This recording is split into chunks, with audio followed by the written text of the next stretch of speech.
Dear Starseed from Gaia, the message your twin flame has been holding in the silence between every unanswered text, every painful distance, every night you cried wondering if any of this was real, it is finally ready to reach you. I am Ophelia, emissary of the Galactic Federation of Light, and I am speaking to you now on behalf of the Arcturian Council, who have seen your sacred journey from the moment your soul chose this path. You didn't find this video by chance. Your heart called this message in, and what I am about to share with you has the power to dissolve years of longing in a single moment of recognition. By the end of this transmission, you'll understand exactly how to heal the deepest wounds separation has carved into your heart, and finally, receive the words your soul has been starving to hear. But here's the first revelation. It was never "I love you" that your heart truly needed. Those 3 words your twin flame carries for you are older than language, older than this lifetime. And when you hear them, something in your chest will crack open, not in pain, but in the most sacred kind of relief. This isn't content. It is a transmission. Something in your soul is ready to remember. Like this transmission to affirm to the universe, my heart is ready for divine love. Comment 1111 if you feel your heart awakening to divine truth right now. Subscribe if you're on the twin flame path and aligning with sacred union. This isn't just a message.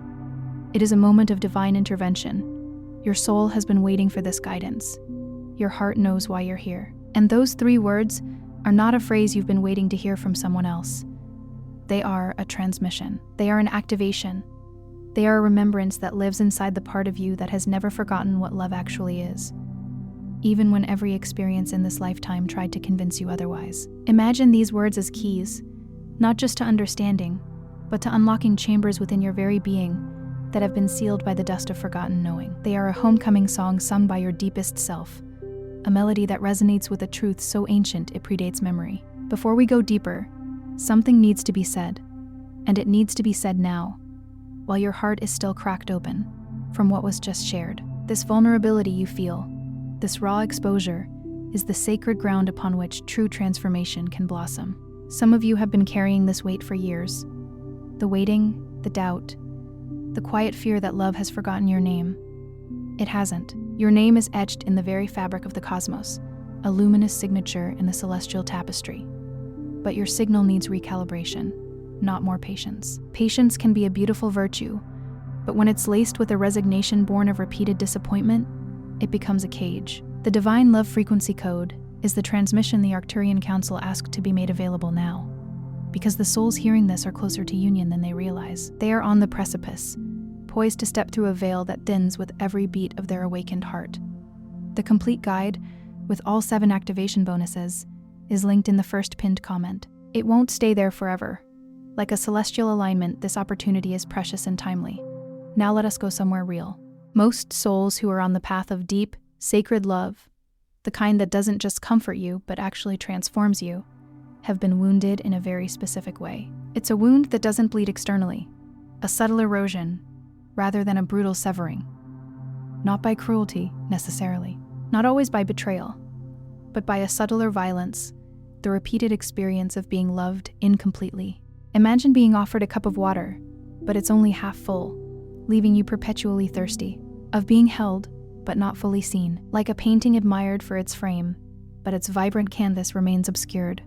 Of being chosen, but only partially. As if you are a cherished guest, but never truly belonging to the household. And over time, that incomplete love begins to feel like the definition of love itself. It warps your perception, convincing you that this diluted essence is the only form love can take. The wound doesn't announce itself. It doesn't walk in wearing a sign. It moves quietly into the architecture of your heart and begins to redesign it. Not around openness, but around protection. It's like a fortress being built brick by brick, not to keep invaders out, but to keep your own essence from venturing out. Not around receiving, but around surviving. It becomes a survival strategy, a way to navigate a world that seems to offer only fragments of connection. And this is the invisible pattern that keeps even the most spiritually awake, emotionally intelligent, genuinely loving souls from experiencing the union their heart was built for. It's a ghost in the machine, a hidden program running beneath the surface of consciousness. It is not that love is absent from their life. It is that the version of love they've been available to receive has been filtered, unconsciously, deeply, structurally filtered, through a wound they may not even know they're carrying. Think of a beautiful melody played through a distorted speaker. The essence is there, but the sound is warped, incomplete. The wound sounds like this: I am too much, or I am not enough, or both simultaneously, in a way that makes no logical sense and yet feels completely true in the body. It is the part of you that believes, somewhere beneath all your healing work and your affirmations and your spiritual understanding, that the kind of love you truly desire is not actually available to someone like you. It's the whispered lie that you are somehow an exception, that the universal laws of love have a special, less generous decree for your soul, that it exists, that others have it, but that for reasons you can't quite name, it keeps moving just out of reach, like a mirage in the desert. This is not a personal failure. This is an energetic inheritance. It's a cosmic hand-me-down, a pattern woven into your energetic DNA from ancestral lines or collective experiences. And it can be dissolved, but only when it is seen clearly, named honestly, and met with something that goes far deeper than intellectual understanding. It requires an alchemy of the soul, a profound recognition that transcends the logical mind. That something, those 3 words, are the beginning of that dissolution. They are the alchemical solvent that begins to break down the hardened shell of conditioned belief. The first key that must be turned is what the Arcturian transmissions call the worthiness unlock. And before you think you've already done this work, stay with this for a moment. Because worthiness is not a destination that you arrive at once and then possess forever. It is not a medal you hang on your wall. It is a frequency. It is a living, breathing, moment-to-moment relationship with the truth of your own value. Not what you've accomplished, not how healed you are, not how many shadow integration practices you've completed, but the raw, unconditional recognition that you deserve love simply because you exist. It is the unshakable knowing that your existence itself is a sufficient cause for love, a divine affirmation. The wound that blocks this is ancient. For many souls, it predates this lifetime entirely. It was seated in moments of early childhood, where love felt conditional, where you had to be good enough, quiet enough, successful enough, agreeable enough to be worthy of affection. These early imprints become the bedrock of our adult emotional landscape. And the heart, which is extraordinarily intelligent, made a contract in those moments. It said, I will earn this. I will become what love requires. I will shape myself into something receivable. This is the heart's valiant attempt to preserve connection, to ensure belonging in a world that felt precarious. And that contract, made in love, made in survival, made with the best intentions of a young heart trying to stay connected, is the very contract that now stands between you and the sacred union your soul is calling for. It's like an old, tattered map, guiding you towards a treasure that has moved, because divine counterparts, the ones who carry the resonance of true sacred union, cannot enter through a door that only opens when you perform. They are drawn to authenticity, to full presence, to the unguarded, uncurated, unearned version of you. They are like magnets to the pure metal of your soul, repelled by the coatings of performance and conditional worth. And as long as your heart is still operating under the old contract of conditional worthiness, it will attract and feel most comfortable with relationships that confirm the wound rather than dissolve it. It's a self-fulfilling prophecy, a resonant echo of the belief that you must earn love, so the universe provides experiences that require you to do just that. This is not cruelty. This is precision. The universe is not punishing you by sending you relationships that reflect your deepest fears about love. It is showing you exactly where the frequency needs to shift. Every relationship that has left you feeling unseen was a sacred mirror pointing to the part of you that does not yet fully see yourself. It's a celestial optometrist, adjusting your inner lens so you can perceive your own brilliance. When this first key turns, when you stop trying to earn love and begin to embody the truth that you are love, something measurable shifts in your energetic field. It's like tuning a radio to the correct station. Suddenly, the clear, pure signal can be heard. People begin to experience you differently, not because you've changed how you present yourself, but because you've changed what you're broadcasting. You stop sending the signal of I hope I'm enough, and begin transmitting the frequency of I know what I carry. And that frequency is magnetic in a way that no strategy, no manifestation technique, and no amount of doing more can replicate. It's the effortless allure of the genuinely radiant. The second key is what we call the mirror recognition. And this is where many souls on the twin flame path become confused, sometimes painfully so. There is a widespread misunderstanding that the divine counterpart arrives to complete you, that they are the missing piece, that their love is what will finally make you whole. This is a romantic ideal, beautiful in its aspiration, but often misapplied. And this misunderstanding, as tender and understandable as it is precisely what delays the union it longs for. Your divine counterpart does not arrive to fix you. They arrive to reflect how far you've already come. They are not the destination. They are the confirmation. They are the mirror that shows you the radiant being you already are, not the one you are trying to become. And if you are searching for someone to fill the emptiness inside, what you will find is someone who mirrors that emptiness back to you. It's like holding up a mirror to a void. You only see the void, not because the universe is unkind, but because energy is precise. The energetic landscape responds to what is broadcast. The mirror recognition unlocks when you begin to see yourself as already whole, not perfectly healed, not free of all wounds, but fundamentally complete as a soul. Wholeness isn't the absence of scars, but the recognition that the scars are part of your magnificent story. When you stop relating to love as something outside you that you must acquire, and begin to recognize it as something inside you that you are learning to express, that is when your divine counterpart can recognize themselves in you. Because sacred union is not two halves becoming one. It is two wholes choosing to create something new together. It's a symphony of two complete instruments, each with its own unique voice, harmonizing into something even more profound. This distinction is not semantic, it is everything. It shifts the paradigm from need to abundance, from seeking to co-creation. The third key is the karmic release, and this one requires a particular kind of courage. The courage to let go of what you've already invested in, of what is familiar, of what has shaped your understanding of love, even when that shaping was painful. It is the bravery to prune the branches that no longer bear fruit, even if they have been with you for a long time. You are carrying energetic agreements from relationships that were never meant to last your entire lifetime. They were meant to teach, and they did. They showed you what you were willing to tolerate. They showed you what loneliness feels like inside connection. They showed you the difference between comfort and genuine resonance. Those were not failed relationships. They were necessary classrooms, each holding invaluable lessons for your soul's evolution. But the classroom was never meant to become your home. Staying too long in a place of learning prevents you from building the life you were meant to live. The karmic release happens when you stop grieving the loss of those connections and begin honoring what they gave you. It's a transformation of perspective, seeing the gift within the goodbye. When you stop carrying the weight of old promises, spoken and unspoken, that were made to people who were part of your path but not the destination of it. When you energetically say, with love and without resentment, you were real, you mattered, and we are complete.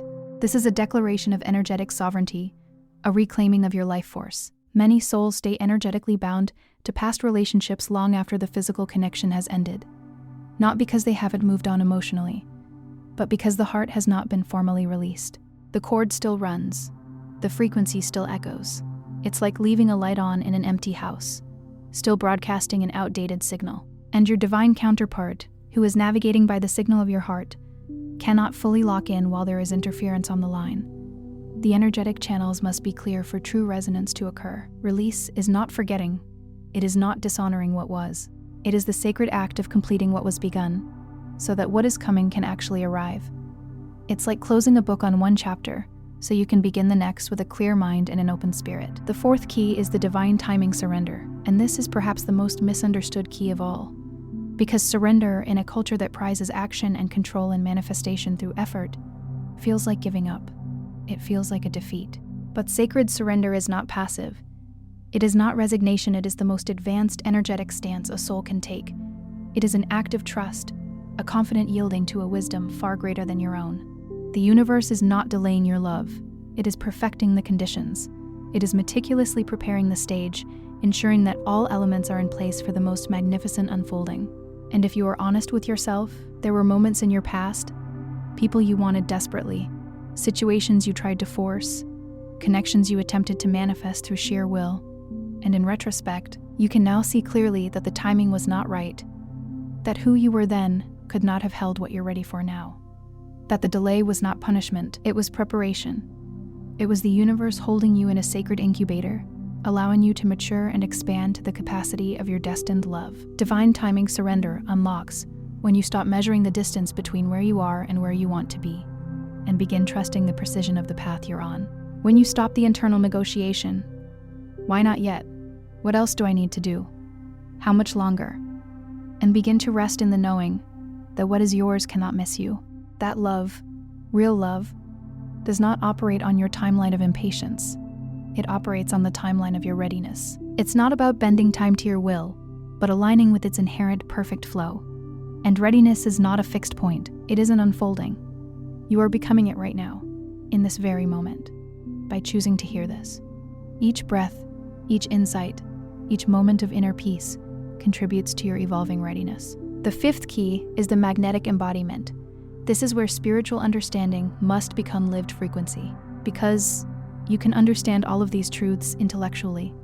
You can read them, affirm them, journal about them, and still not be broadcasting them from your nervous system, your body, your daily energy field.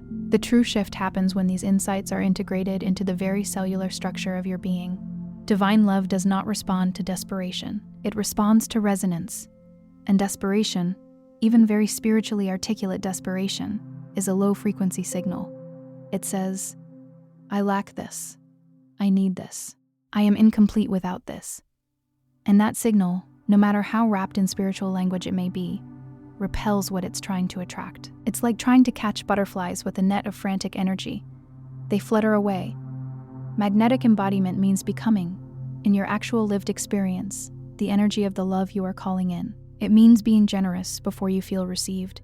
It means being open before you feel safe. It means choosing love as an orientation, as a practice, as a frequency of being. Not because someone has earned it from you, but because that is the transmission you came here to carry.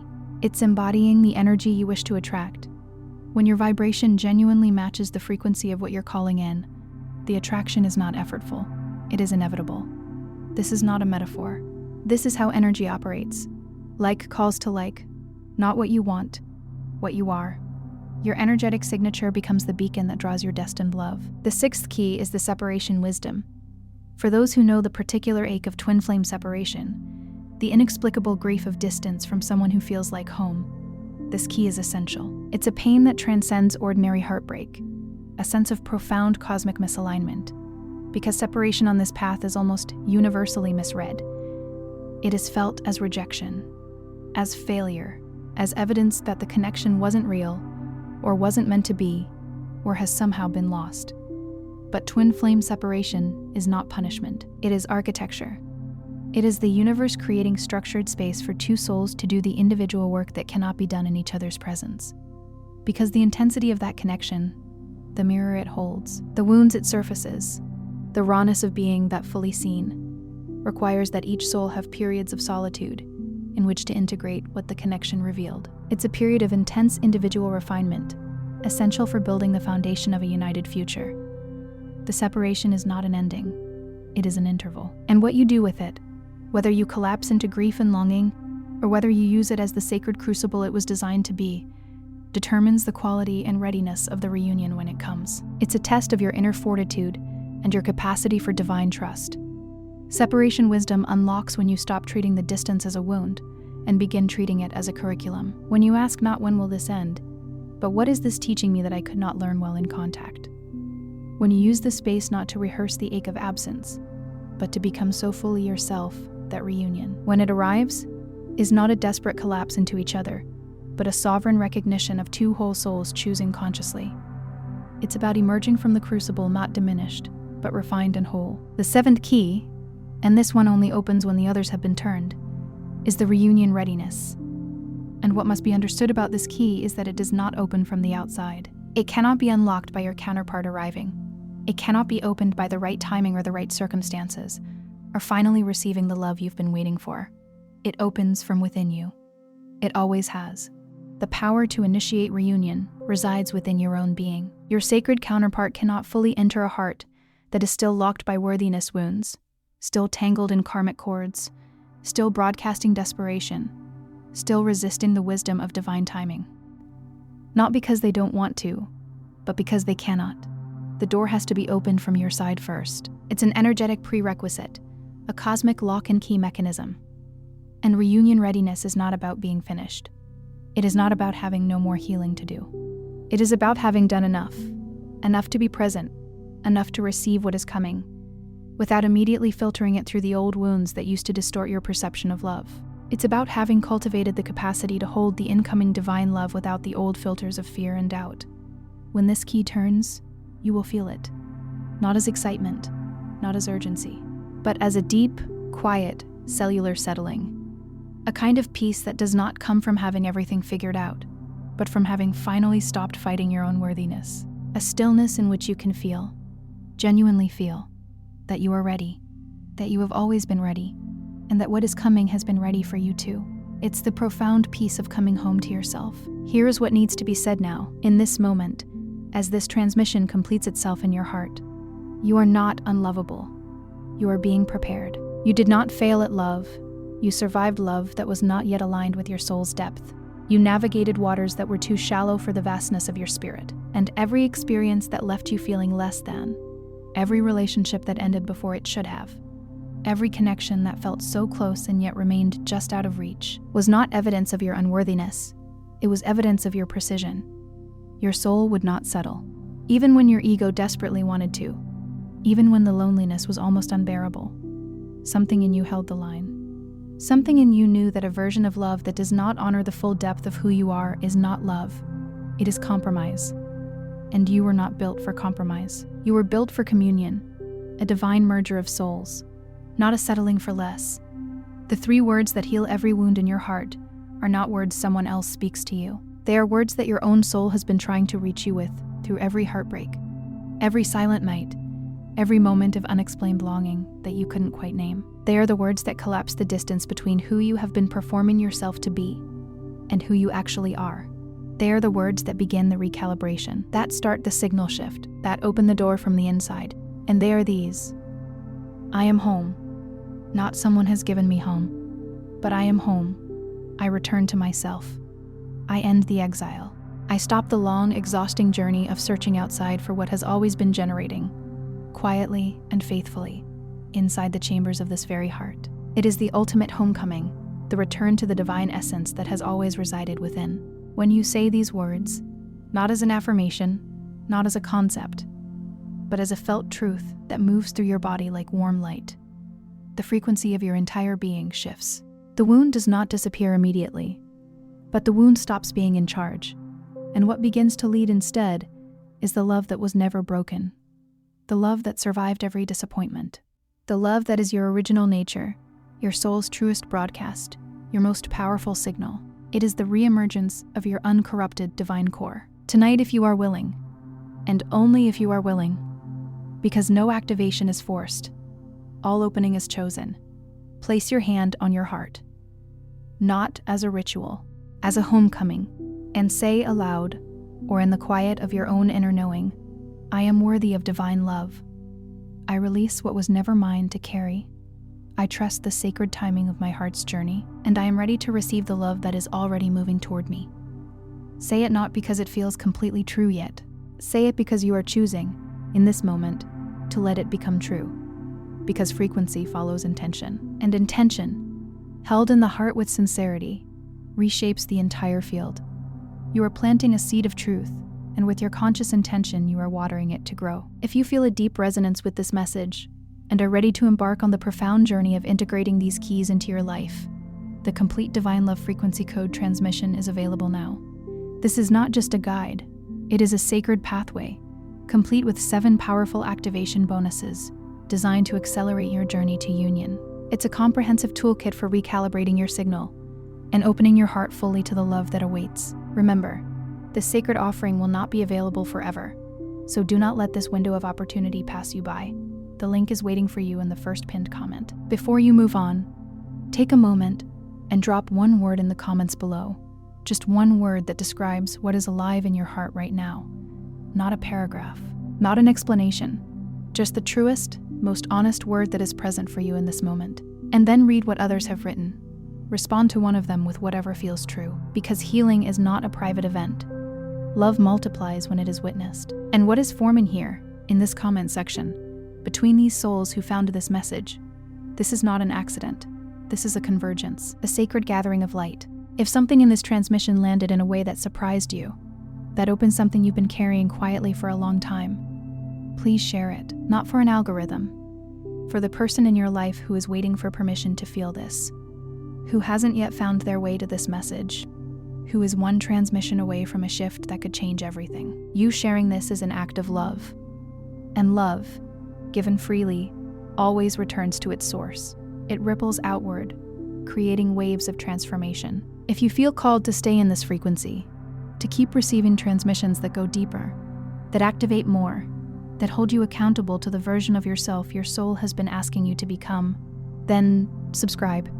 Not to consume more content, but to stay in a field of intentional love activation that is growing stronger with every soul who joins it. This is a cultivated garden of awakening. You are not just watching, you are healing.